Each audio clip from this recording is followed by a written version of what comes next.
جو ساتھ وکیل بیٹھا ہوا تھا اس کو وہ چائے پیش کر دی. تو یہ معاملہ تھا. ابھی مزید خبریں جہانگیر ترین کے حوالے سے میں نے آپ کے سامنے رکھنی ہیں. اس سے پہلے سپریم کورٹ سے ایک بہت بڑی خبر ہے. یعنی یہ بہت بڑی خبر ہے, چھوٹی خبر نہیں ہے. میں آپ کو پڑھ کے سنا دوں پھر اس پہ تجزیہ.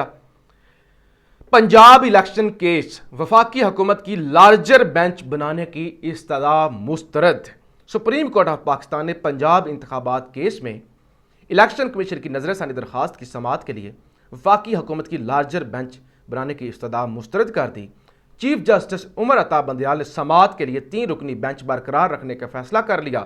رجسٹرار آفس نے سپریم کورٹ نے انتخابات نظر ثانی کیس کی کاز لسٹ جناب جاری کر دی. چیف جسٹس عمر عطا بندیال کی سربراہی میں بینچ 13 جون کو سماعت کرے گا, جس میں جسٹس اعجاز الحسن ہوں گے, جسٹس منیب فاروق صاحب ہوں گے اور چیف جسٹس عمر عطا بندیال صاحب ہوں گے. اور سپریم کورٹ نے 4 اپریل کو پنجاب میں 14 مئی کو انتخابات کرانے کا حکم دیا تھا. الیکشن کمیشن نے فیصلے پر عمل درآمد نہ ہونے کے بعد نظر ثانی درخواست دائر کی تھی. الیکشن کمیشن نے سپریم کورٹ کے انتخابات میں تاریخ دینے پر اعتراض اٹھایا تھا. اب کیا معاملہ ہے؟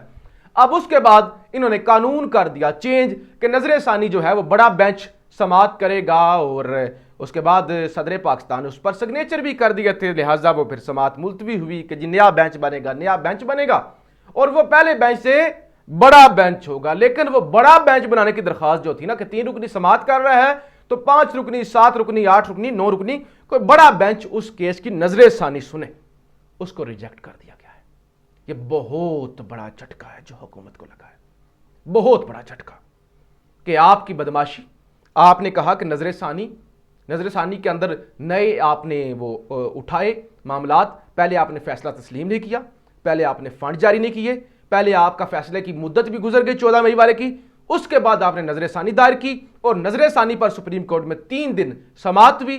چوتھے دن جب سماعت ہوئی وقفے کے بعد تو اس کے بعد قانون کے اندر بتایا گیا ہم نے تبدیلی کر دی ہے, لہٰذا اب نظر ثانی سنی جا سکتی ہے اور بڑا بینچ سنے گا. لیکن نظر ثانی کو سننے کے لیے بڑا بینچ چیف جسٹس نے نہیں بنایا اور اب وہی بینچ پہلے سے جو موجود ہے وہی مقدمہ سنے گا. تو اس کا مطلب یہ ہے کہ چیف جسٹس کو جو بیک فٹ پر پیچھے دھکیلنے کی کوشش تھی اس پر انہوں نے پانی پھیر دیا ہے.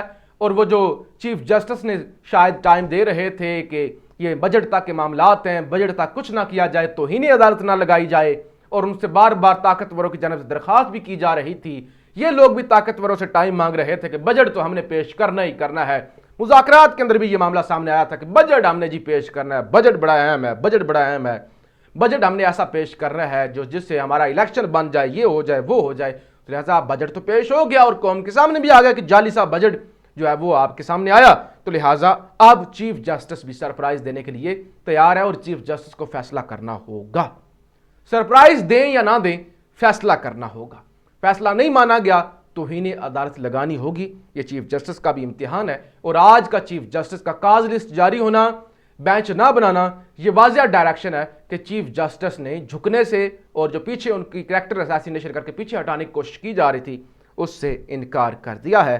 اور جناب پھر جہانگیر ترین صاحب نے اعلان کیا ہے, اور جہانگیر ترین کی پارٹی کی مثال ایسے ہی ہے کہ سانحہ 9 مئی کے اندر جتنے ملوث لوگ تھے جو ملک کے لیے خطرہ تھے, جب انہوں نے پریس کانفرنس کر لی اب وہ استحکام پاکستان میں آ گئے ہیں. اب وہ استحکام دیں گے پاکستان کو. پہلے وہ خطرہ تھے, دہشت گرد تھے, اب وہی دہشت گرد جب استحکام پاکستان میں جا رہے ہیں تو وہ ملک کو بچائیں گے. اس جماعت کا جناب اعلان ہوا ہے. اب جو ہے وہ عبدالعلیم خان کو صدر بنایا گیا جی, پارٹی کا صدر ہیں وہ استحکام پاکستان کے, اور سیکرٹری جنرل ہیں عامر کیانی. عامر کیانی وہ لوٹے جنہوں نے خان کو سب سے پہلے چھوڑا, وزیر صحت بھی رہے ہیں اور شمالی پنجاب کے صدر بھی تھے, ان کو سیکرٹری جنرل بنایا گیا ہے. اور اس کا مطلب ہے فواد چودھری کو کچھ نہیں بنایا گیا, تو فواد چودھری ابھی تک اس جماعت کے اندر شامل نہیں ہوئے, یا باقی لوگ وہ بھی جو ہیں وہ آگے پیچھے ہیں. اور اون چودھری جو خان کا پہلے چپڑاسی ہوا کرتا تھا, اون چودھری کو ایڈیشنل سیکرٹری جنرل بنایا گیا ہے, ڈپٹی سیکرٹری جنرل, اور ساتھ ہی وہ اطلاعات کے وزیر بھی, مطلب وہ ترجمان بھی ہوں گے یہ اس جماعت کے. تو یہ ابھی تک کے معاملات ہیں, نئی جماعت بن رہی ہے. خان نے آج یہ بھی کہا کہ مجھے نون لیگ پر ترس آ رہا ہے, مجھے نون لیگ کی حالت پر رحم آ رہا ہے کہ ان بیچاروں کے ساتھ ہو کیا گیا ہے, مجھے بڑا برا لگ رہا ہے نون لیگ کے لیے. تو یہ سارے چیزیں, سارے اسکرپٹ ابھی تک ناکام ہوتے ہوئے نظر آ رہے ہیں اور عمران خان سرخرو ہو رہے ہیں. اپنی رائے کا اظہار ضرور کیجیے گا. پاکستان زندہ باد.